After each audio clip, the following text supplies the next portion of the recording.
Honestly, all teams are very hilarious. Okay. You guys get the pleasure of hearing the mic checks, but those are not even close to how hilarious it actually is. And there we get killed again with no vision from absolutely nowhere, because Zoe is a balanced champion. Thank you, Riot Games. Thank you for this amazing champion. Brain effect mood? Helps your serotonin levels and makes you feel more relaxed. Huh. And we lose Baron because our jungler missed Smite, but you know what? That's okay. We all make mistakes. And yeah, next game will be better, I'm sure.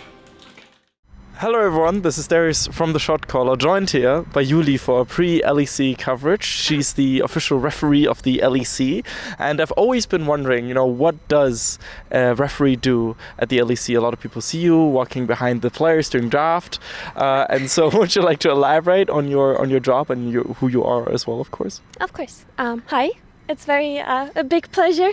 I'm very honored to be asked to be interviewed. I get that question a lot. People ask me a lot what referees do, and I feel like a lot of people have the misconception that we're there to look out for cheats, which is not true. It's a very small part of our job that is mostly done by Dan, who's our tech guy, you know. He scans the peripherals mostly because that's where the biggest danger for cheats is. But on stage, players don't have a lot of opportunity other than what we saw at certain games at Worlds, for example, right, where people would peek over their shoulder.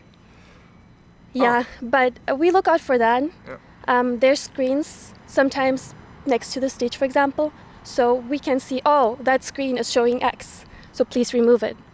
But our main responsibility is stage management, which basically means from the moment a player enters the stage to the moment they leave, we make sure they're comfortable, we make sure everything is functioning, and then in case something is not functioning the way it's supposed to, we communicate it to the backstage, and hence our headset. Right. Non-functioning equipment has never been seen in European League of Legends ever. That's a completely uncommon thing. You know, the good thing is, also one of our responsibilities, take care of the peripherals. Right. And luckily, we don't only have one set of peripheral for every player, but we always have backups. So in case something is not working, in case Norskern decides to spill his entire bottle all over his keyboard, we have a backup that we can just very quickly exchange. So that's very useful too. Yeah, especially the NA/LCS referees have a lot of fun in that regard. Oh yeah. I can imagine. I know what you're referring to. Yep. So in case something in-game happens, though, which we've seen in the past, for example, Aurelion Sol was notorious for some bugs, as an example, and then the game is stopped and the player talks to you as the referee. Exactly. What's the process like? So they say, hey, I've encountered this bug. Can we pause? Can we rephrase? And then you communicate with someone backstage. How does it work? Okay, so I'll run you through a typical pause. We see the gray screen, not the death screen, but the pause screen. First thing is referees, both sides, will be checking, okay, did one of you guys pause? And the first thing is we communicate backstage which side the pause is on. And then you will oftentimes on the stream as well see the referee communicate with whoever player paused. And we will try to communicate as fast but also as clean as possible what exactly is the issue. And then we will tell the backstage what is happening. So we are basically like the hub of communication. And then depending on if it's just, let's say, a keyboard peripheral issue, which is fast resolved, to a Aurelion Sol issue, which is a pretty big game-breaking issue, which oftentimes has long pauses as a result. That is decided backstage. Most of these really big issues will be decided by our head referee, how we proceed with those. For example, for Aurelion Sol, a chrono break could be, an option, which basically means the game gets turned back in time a couple seconds or even a couple minutes, depending on what the issue is. But yeah, just see us as a communication source. And then, of course, when it comes to small things, we just do it on the spot. Right. You obviously also get to listen to all the players' comms all the time, which must be a very special thing to do, given that we know now what the G2 guys in particular like to talk about, and some other teams as well. They like to sing, they like to banter. Yeah. Is there any team, you're not playing favorites of course, but is there any team that is specific or especially enjoyable to listen to? Honestly, all teams are very hilarious. Okay. You guys get the pleasure of hearing the mic checks, but those are not even close to how hilarious it actually is. But sadly, I cannot give too much detail. Yeah, no leaks. But luckily, a lot of teams started uploading the whole comms to their YouTube channels. So for example, G2 does that. So if you're interested in that, you could definitely check it out. I do, even though I hear it on stage, but I still listen to it. It's really, really fun. G2 is very silly. That's true, but every team has their moments for sure. They all have their jokers and yeah, that's pretty. Yeah, I my personal favorite is always the singing. Oh yeah. Does that happen during the game as well? Not that I can remember in particular, but players do get very excited during the game. If something good happens in particular, they start screaming a lot. Yeah. I mean, I still remember Fnatic versus IG at Worlds last year in group stage. We don't talk about the finals. You couldn't, but they did upload. When Broxer did his amazing plays and people went crazy and Caps went crazy. It was just. Bippo is always very. He's a very positive guy. He's great. Awesome. Good to hear that all the common conceptions are confirmed here. But you've been a EULCS referee before, and you came back to refereeing at LEC.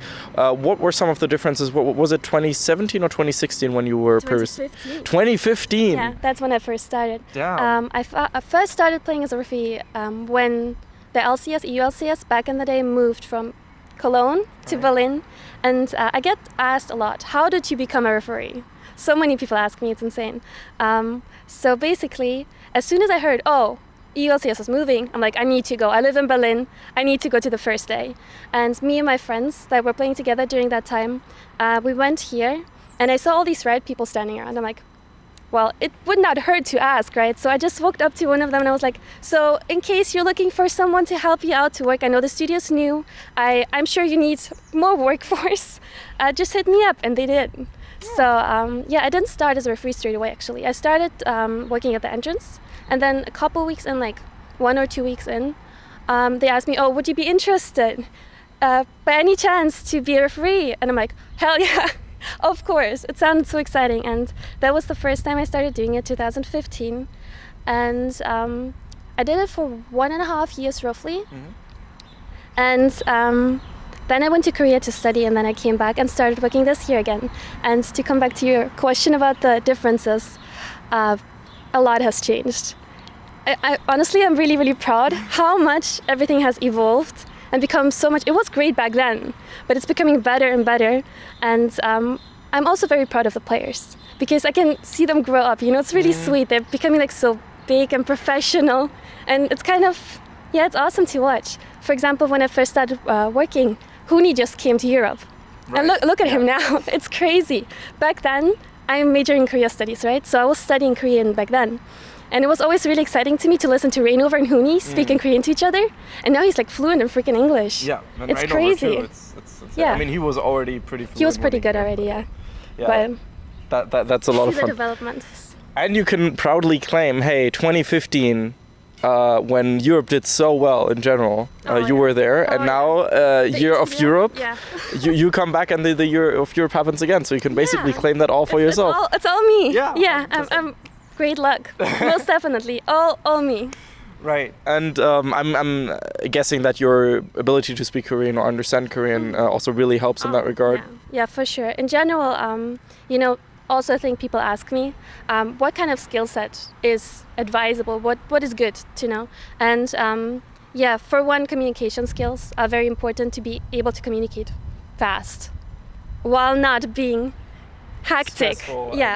And especially if I'm being very hectic, the players get stressed by that, and that's the last thing you want to do, stress a professional player during a professional match. So you want to keep it calm. And then another skill is, of course, languages. It's not required, but it helps For sure, yeah. I mean, Korean in esports is just a huge benefit. I mean, now it has kind of gone down with the Korean imports. Right. When I first started, they were like very going crazy with the Korean imports, right? But yeah, it's something that helps me out greatly, for sure.